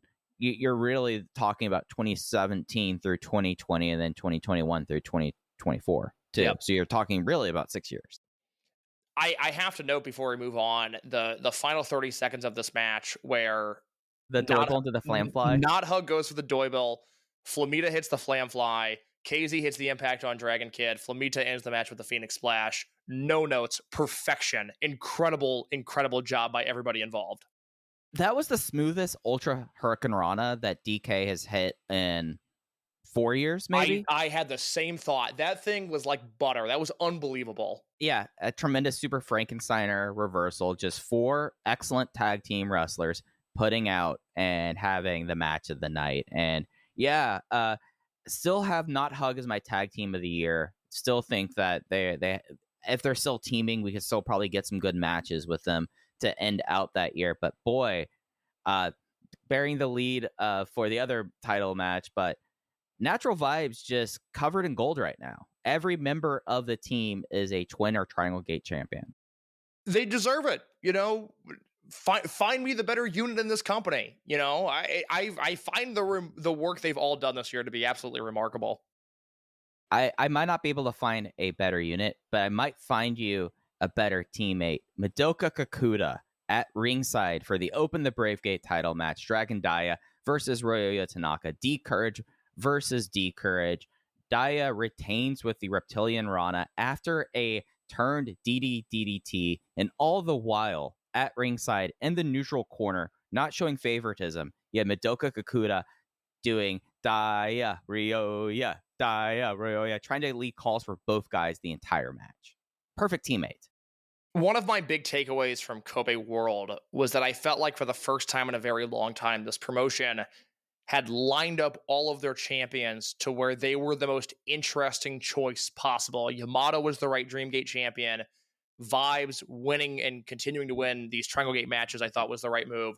Twin Gate champions at the time were Doi and Dragon Kid. I think Flamita and KZ are just as interesting as them. And then you took the Brave Gate belt off of Hyo and you put it on Dia. And given the momentum that Dia had internally, that all made sense. And while it makes sense that Dia won this match because they wanted to headline Cork and Hall this week with the Brave Gate versus the Dream Gate, and I get that, we have now hit a point where for the first time since World, Dragon Gate is existing without the most interesting choice of champion possible, and it is coming from the Brave Gate division. And that is not to say that Dragon Dia has been a bad champion or that he is a bad wrestler, but we officially have enough of a sample size to where we know who Dragon Dia is as a singles wrestler, Mike. And that is a singles wrestler who only has 3 3/4 star matches. And that's a weird thing to complain about. Yep, he got 3 3/4 for me on this one too. The floor is 3.5. The ceiling is 3 3/4. He can't get to 4 stars. This is what Dia does. And inherently, there is nothing wrong with that. He's like, you'll get this, our Euros won't. He's like a 2-hitter in a batting lineup, where he's not speedy and essential like the leadoff guy, and he's definitely not a 3-hitter. You just hope that he can move the leadoff hitter over and not ground into double plays. That is who Dragon Dia has become. Inherently, there is nothing wrong with that. He goes out on every big show, and he has a very good match. But I don't really believe that he can have a great Brave Gate title match at this point. I've seen enough. He's 3 3/4 guy. All right, Dave Weissman. Isn't that the guy's name? I think so. Yeah. The recount guy? Yeah. Yeah. It's fascinating. I think that he's such an interesting wrestler because his best work is never by himself. It's always as a tag team. And it seems that he is someone that just seems like is better, like ring work wise, better suited for tag teams and trios. And it's wild. But he also at the same time is this incredible mascot like character where it's like, oh yeah, the Brave Gate's on Dia. That seems right. Send him to New Japan. He'll have that belt around his shoulder, And you have that aspect happening with this like one very multifaceted kind of person, because it's not that Dia has bad matches at this point in his career. It's been a long time since 2019 and me going, I don't know about Dragon Dia. He has a very comfortable floor, but it's just kind of remarkable the fact that he, at least in singles matches, seems to be limited at 3 3/4 stars. And that contrasts that with someone like Ryoya Tanaka, where, to me, like when he came out to the D Courage theme, that's when I was like, oh yeah, Dia is retaining. I would manage to stay unspoiled. But I was like, oh, Tanaka was going to win. He would have his own theme at this point. But he just, every single time Tanaka goes out there, he kills it. He takes advantage of the situation. It's a disappointing 3 3/4 for Dia, but it's also Tanaka. I'm like, yep, this is where I want you to be at. Maybe I would have loved to see you take like another step forward. Maybe have the emotional catharsis of him overcoming his teammate and then becoming a Dreamgate or Brave Gate champion. Maybe there is that left on the table here, but it's such a interesting contrast, I find, because I think you look at the two of them at this point of time, and maybe there were brief moments in 2022 where you were able to say, like, Daya's enough of a main character. You might be able to weasel his way into a Dreamgate shot, even with his size and position, versus now where it's just like, oh yeah, no, he's just the mascot, and we're kind of still weirdly in a way waiting for Yoshioka for him, versus Ryoya Tanaka, where, I mean, we were talking about this with Jay. This felt like, okay, if you were going to do the checklist for him, this was his time to be Bravegate champion, unless he was going to come back and clean up later on in his career. You know, like, it felt like that this was the missed chance to check that box.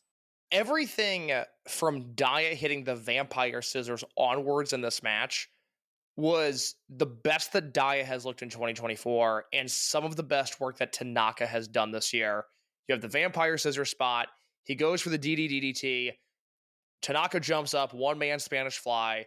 Daya kicks out. Daya recovers. He hits the double cork. Tanaka kicks out of that. I don't know if anybody's kicked out of that move before. The double cork? Yeah. Not in years. I wrote down the double cork kick out. Exactly, yeah. So he kicks out of that. Tanaka's got this new, I don't know, what does he call the kind of crossroads gimmick that he does? It has like a cross name onto it. Let me see if one of the wikias have it on there. It looks great. I'm glad that he has this move. He nailed that. Daya kicked out of it. Daya does, and I don't know if this spot clicked with you the way that it did for me. Daya finally hit the DDT, and he goes to cover, and Tanaka flipped the pinfall in basically the same way that Masawa beat Jumbo when he first beat Jumbo. And that, I was watching this match live. I jumped off my couch. I thought they were going to do the Masawa Jumbo spot, but with Ryoya Tanaka and Dragon Daya, and I was going to lose my mind. But instead, Daya kicked out. And then in the same way that Dragon Kid hit the cleanest Ultra Hurricane Rana that he's hit in years, I thought Daya did the best Reptilian Rana that he's ever done. And then he got the win. Again, it was almost a great match. It was 3 3/4. That's what Dragon Daya does. I get it. There's nothing wrong with it. I would have liked to have seen Tanaka win this match. Yeah. Jay said the name for it, but it's not been recorded anymore. Yeah, I don't remember what it was. Jay was phenomenal throughout this entire show. I just didn't have the move name down. But again, there's nothing wrong with this Daya title run. He's actually been a very good champion. I wish they would have put the belt on Tanaka here. Match 5, special singles match, no disqualification. Shun Skywalker versus Darkside Hulk, and it goes to a double count out after BB Hulk shatters a wine bottle on Shun Skywalker. We'll talk about that in one sec. And then does an EVO off the second rope, or was it off the apron of the second rope? But second rope. Off the second rope, off the apron, through a table, just wiped his hands clean and walked away. What a badass Darkside Hulk was. I really liked this. I don't know if that's a hot taker.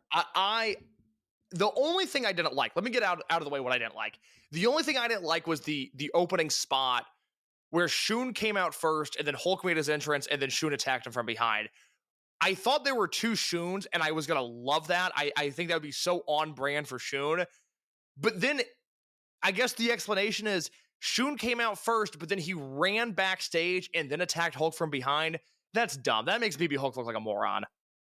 Yeah, I definitely thought we were getting a second Shun Skywalker and we're getting more Z-Brats kind of stuff. I would have loved that. Even if it was just like, hey, Hamare, go put on my gear real quick. You know, it didn't have to be this whole giant thing.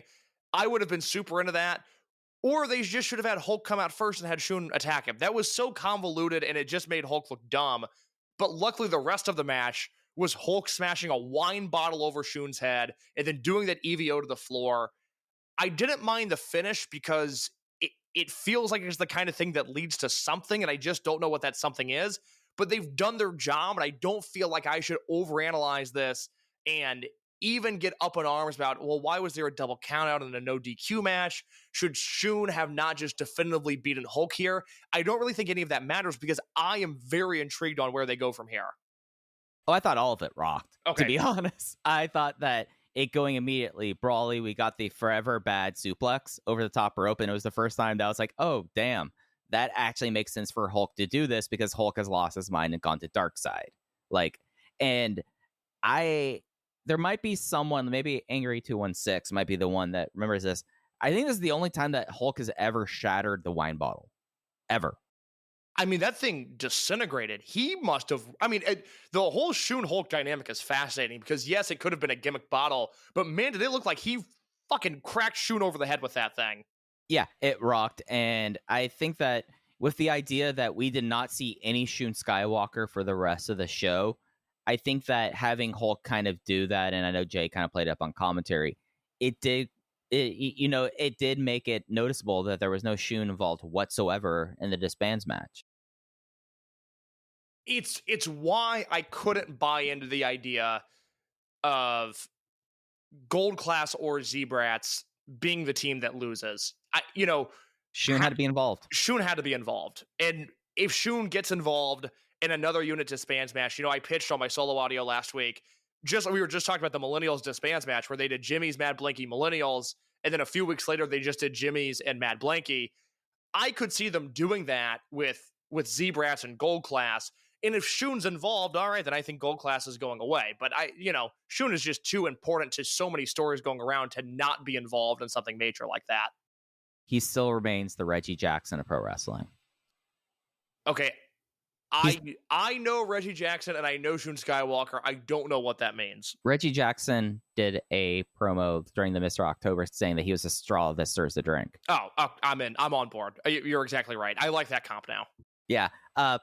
Moving our way down to the lower card, we had the sixth match in the Buso Revival Series leading to the retirement of Konamawa Ichikawa on December 17th against Hiroshi Tanahashi. Open question he was going to get through this match as he faced off against the kind of like the cultural icon now, considering how popular Queen of Villains is. Dump Matsumoto. Dump wins with the diving body press. We got trash can spots. Case, you might not have gotten the reference they're making out of the Zenjo promoter and referee Abe with Fuji in red pants being the referee. I knew they were referencing something, but I didn't know exactly what. This, they had the new Atrocious Army being members Takashi Yoshida, Masaki Mochizuki, and Genki Horiguchi. Just 10-10, no notes, perfect. All we wanted for this match. Yeah, no, I have nothing else to add. It was a blast. Dump looked like she was having a ball, afterwards. That was, a cool thing to see, someone, later in life, especially getting their life kind of revisited and being able to take part. And I know she's done some stuff with Stardom, too, but it's just cool, like, on the way out, she cut the typical, Dump, tongue out, pose to the camera, and then she immediately started smiling and waving. It rocked. I love that. I hope she had a blast. It was just, I hope with the last few Ichikawa matches, everybody just has the time of their life doing it. Yeah, they have to have 3 more. We have to have 3 more, right? I think it's 4. Well, it's 3 and then Tanahashi. Okay, yeah. Do you go all right, Kiyomiya, get back here? I would really like that. I would like to see what Kiyomiya could do with soccer. That would be very interesting. And I feel like that would be something that would be look at all these names. Muto's on this list. Come on, do it. Yeah, who are the New Japan guys we talked about? Could Ishii could be one. And I think that was really just about it. Yeah, Ichikawa's retiring at the right time. There's just not a lot of other guys he can do this against. Yeah, I do feel like I want to get a Don Fuji match with him before, though. Did he ever wrestle Manami Toyota? That's wild because he's definitely faced Hokuto. He's faced Aja Kong. I don't think he ever faced Manami Toyota. But I don't know her. He faced Ozaki. I remember he faced Ozaki before too. Yeah. Okay. She hasn't wrestled since 2019, and that was in a gauntlet gimmick, and really hasn't wrestled full time since 2017. That'd be cool. That'd be nice to see her. My one Galaxy Brain one. We're gonna stick with Joshi. I don't know what the status right now is between the sisters right now, but with Ice Ribbon probably being dead, do you think we can get Mio Shirai to come out for one match? You would certainly hope so. And if she wants to parody her sister, go ahead, or just be Mio Shirai. Yeah, that'd be fun. Sakamoto was the guy I was thinking of. We never got Stalker and Sakamoto, and I would like to see that. Man, that might kill both of them. Yeah, you're not wrong. The fourth title match, match 3, opened the Triangle Gate Championship. Natural Vibes, Strong Machine J, Big Boss Shimizu, and UT versus Z-Brats, Kai, Hamare, and then the Z-Brats Worldwide member, Demus, where it was the match. It was a Kari no Wa on Hamare to get the defense, tying the defense record for the Natural Vibes team. A whole lot of fun and a whole lot of Hamare in this match. The thing I really like about this Vibes run is, two things. One, I said in the summer, I was like, I really want a team, or I just want a champion to go on a dominant run. I feel like we've had too many quick title reigns in Dragongate recently, and my prayers have been answered because you had Not Hug have this really dominant, lengthy Twin Gate run, and Yamato was doing that with the Dreamgate belt. But Natural Vibes is really what I wanted. I wanted a long Triangle Gate run, and we got it. And the nice thing about this has been, we've seen now, they've had 6 defenses. We've seen 4 of them. 2, sadly, we'll just never see, which is upsetting. But the Z-Brats defense, the Z-Brats win where they won the titles, that was way different than the Gold Class match at World, which was way different than the Big Hug match at Dangerous Gate, which was way different than Fuji, Mochi, and Owashi at Gate of Origin, and that was way different than even Hamare, Kai, and Demus here. Every match we've seen of theirs has been a little bit different. Shimizu is just an unbelievable pro wrestler, forever underrated. This has been weirdly maybe the best consistent run of UT's career. In Strong Machine J, when you look at the 5 guys in Natural Vibes, despite being the leader, he might be the least impressive of the 5 this year, but he is just a steady hand that guides this unit along. He does his thing, and there is nothing wrong with that. Yeah, when you bring up UT, I think this is now kind of worth discussing. Is this UT's peak in his career right now? From a run standpoint, yes. The Susumu match at Dead or Alive 2019 and the Shisa match for you and I, those are going to be the individual peaks, but he's never had 6 months where he's been a champion, where he's been on every show, where he's been healthy, and where he's been doing good work. So yeah, no, this is far more impressive than anything he ever did in the Millennials or Tribe Vanguard. Yeah, it's really kind of exciting to see. Match itself, you got a whole lot from Hamare. I actually had a note where I said I don't think I've noticed Demus once during this match. Yeah, this was the weakest of the matches we've seen from them, but I didn't think this match was bad. We both gave it the same rating, but to me it was like a positive 3.25. Yeah, and really the 3.25 is like, all right, this is what I want to see from Hamare. Like, if he is the super rookie, getting him in there, he bumps like a madman at this point. And the match being about, okay, he did show promise, but he is a rookie, and he just has really 2 or 3 moves that he really kind of goes to, and UT basically going like, I'm done with getting super kicked. Hikari no Wa now. I thought that was perfect. This is the kind of finish that he should be having at this point. I'm so glad you mentioned this. It is so interesting what they're doing with Hamare. I think it's a really interesting smoke and mirrors approach to this rookie who they're throwing into big time Dragongate matches.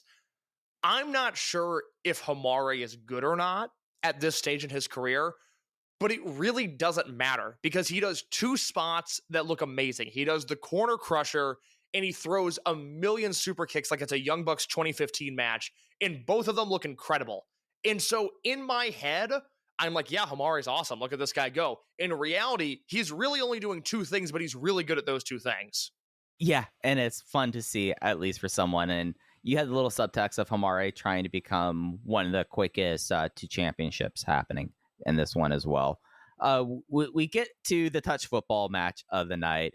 Masaki Mochizuki, Genki Horiguchi, Don Fuji, and Toru Owashi versus Ultimo Dragon, Takashi Yoshida, and Problem Dragon Mondai Ryu, along with a new member of the Dragon family. It's been a while since we had Bokudamo, and I thought we were going to stop saying New Dragon's case. I felt like we hit a point where it was like, now we have Shimizu doing it. Like, we're done with dragons now. But instead we have Kateketo no Dragon, a.k.a. Home Economics Dragon. Home Economics Dragon, in his debut match, pins Genki Horiguchi with a moonsault press. Well, this was kind of delightful, wasn't it? Just was like the little video going up to it, and then you had Ultimo coming out in Halloween gear, and then the thing where like, when did you realize who it was behind the mask? Like, that was part of the fun. The person I said it wasn't, it is now very obviously that person. I felt like during the match they were actually moving too well to be Shachihoko Boy, but they are very obviously Shachihoko Boy. He just happened to be really on in this match. It was the head scissors. I was like, oh, it's Sachi. Yeah. You know, the tan and the head scissors and then the final moonsault. You go, oh, wait a minute, hold on. I was wrong. He just happened to really be on in the middle of this match, and it confused me. Yeah, which was kind of funny. Going like, oh yeah, no, this is it. Because typically these mascot characters are played by Kagetora, but Kagetora was in the match before and was very clearly not Kagetora from a body type. No, it was not. But fun little thing, Home Economics Dragon, such a star that they will be having Home Economics Dragon at Corkin on Thursday. Legendary. I love it. Yeah, absolutely. And then we had the opener on the night. It was Madoka Kakuta and Ryo Fuda versus the original Jimmy, Susumu Yokosuka, and Kagetora Yokosuka Ichome. Back once again. Kagetora wins with the Garamakakari on Fuda, who had a haircut today. Fuda looked awesome. It's a shame they won't do anything with him. Yeah, and they give him little things that make you think that they are going to do something with him, but that's not the case. There was a advanced match that did not make tape. Sahara was kind of the notable person in that. Mm-hmm. Yep. But that was Gate of Destiny. Case, should we run down the card for Corkin? Run down the Corkin card. I'll say up top, I have no prediction for King of Gate. If I think of one, I'll drop it in the Discord. I have no feel for this tournament. I'm not confused, but I'm very much befuddled by the directions they could go. I always try to look at, what are they doing on, of course, the opening night in Corkin, and then of the very limited television stuff we're getting for the rest of the tournament. Who are the guys and the matches that matter there? And man, it is just not obvious. It feels like, you know what? I'll give a prediction. I feel like there's a chance that Masaki Mochizuki is at least in the finals of this tournament. Okay, I like that. Mochi has a televised match in Corkin, and he has 2 televised matches in Hokkaido, and obviously there's a chance that he has a third one, but he is, Shun in Corkin, and then Hyo on November 29th in Hokkaido, and then Susumu on November 30th in Hokkaido. Yeah, reading between the lines, I can see him making a run there. I'm still really, as soon as Yamato put the thought in my mind, I feel like that in a field that feels a little clouded, no one really, for a first-time winner, your top option would be Shun, but then you have the Shun question about, is this now time for Shun? I think that having Yamato win it and kind of, in a way, further illustrating the point that he's trying to do, the revival, the paradox effect, and having that kind of be the story to close out 2024 makes as much sense of anything in a field as open as this. Could always be KZ too. That would make him a 2-time King of Gate champion. That's right. But also KZ versus Yamato at Final Gate, that makes sense to me. It feels like a big match. They haven't done it in a long. Hold on. Because I'm trying to think it was 2021, but it wasn't, because that was Shun and KZ and then Shun and Yamato. Let me look real quick. When was the last time they did Yamato and KZ in a singles match? That was, I know he just wrestled Doi, but Yamato KZ singles match. Okay, yeah, it was King of Gate 2020, which I don't remember, but the time before that was King of Gate 2018 in Corkin. It was the show right after the OWE split, and I remember that match pretty well. Yeah, and that match very much was hey guys, pay attention to us match. Yeah, I mean, their match history is actually shockingly sparse in terms of singles. There's a 2007 untelevised Yamato versus MCKZ match, a non-televised 2015 Yamato versus KZ match, a non-televised King of Gate 2016 Yamato versus KZ match, and then 2018 and 2020. And spoiler, Yamato has won all of those matches. Yeah, I think you've made the case for KZ right there. He's got Shun on the second night in Hokkaido. That's his only televised match, which we're not going to do that right now. My voice is going. I don't have the energy for it. But Unfortunately, we're only going to get one KZ match, and it's going to be that Shun match on the last night or the second night in Hokkaido. Yep. I don't think we could do like the what's televised, what's not televised for this one. It's Cork and the 2 Hokkaido shows. That's it. Yeah. Bullshit. I hate it. We're not even getting Kumamoto this year, which I think is absolutely insulting. Yeah, and I was more saying that like we can't use that as like the tea leaves to read. Yeah. Because of that. The Corkin card, however, we're opening with Sunward Corporation presents a 6-man tag match. It's our new friend, Home Economics Dragon, teaming with UT and El Pantera Jr. He was also in that match 0 that did not make tape. Up against this now unaffiliated trio, Jackie Kamei, Rita, and Ryoya Tanaka. Match 2, Shuji Kondo and Punch Tominaga versus Toru Iwashi and Daiki Yanagiuchi. Will Daiki finally get a win over Punch Tominaga? We'll see on Thursday. Match 8, Ultimo, Naruki Doi, Kagatora, and Akihiro Sahara versus Z-Brats, Kota Minoura, Kai, Jason Lee, and Hamare. Then we get to our first 2 King of Gate matches in the A block, Dragongate and Flamita, also in the A block, Mochizuki Jr. and Ishin. Match 6 is a special 8-man tag. Sasumi Yokosa, Big Boss Shimizu, Hyo, Madoka Kakuta versus KZ, Luis Monte, Benkei, and Strong Machine J. Then we get to our last 2 King of Gate matches, Masaki Mochizuki versus Shun Skywalker, and the Dreamgate versus Bravegate King of Gate match, Yamato versus Dragon Daya. My advice to everybody, if you hear this before the show on Thursday, go to your network, go to 2019 Infinity, go to the May King of Gate show, and watch Shun versus Masaki Mochizuki, their last singles match. It finished in my top 10 in Match of the Year voting in 2019. It is always unfair to put that level of expectation on a match, but that is my expectation for this match. Is it's one that will not only be notebook, but one that we'll be talking about a month from now when we do end of the year sort of stuff. Yeah, and I remember just vividly like Mochizuki after Shun leaves Mochizuki Jr. going like, all right, I will see you in Tokyo and we'll talk about this in the ring. And then the match rocked. I will lose my mind if Yamato and Daya is a 3 3/4 star match. I mean, it's a real possibility. I think that's not just a possibility. I think that's the likelihood now. It's a great looking card. I'm into the whole thing. Yep, and that is the Cork and Hall show. We'll be back on Tuesday to talk about. I think about saving that topic for a future week for us. Yeah, you've got something you're dangling over my head. We'll talk about that, if not next week, then the week after. Absolutely. Anything else you want to talk about before we get out of here, Case? I got nothing. All right. You could follow us on Twitter at OpenVoiceGate. If you want to chat with us and other great Dragongate fans, Voices of Wrestling Discord, either in the The VoiceGate channel or in the Dragongate channel as well.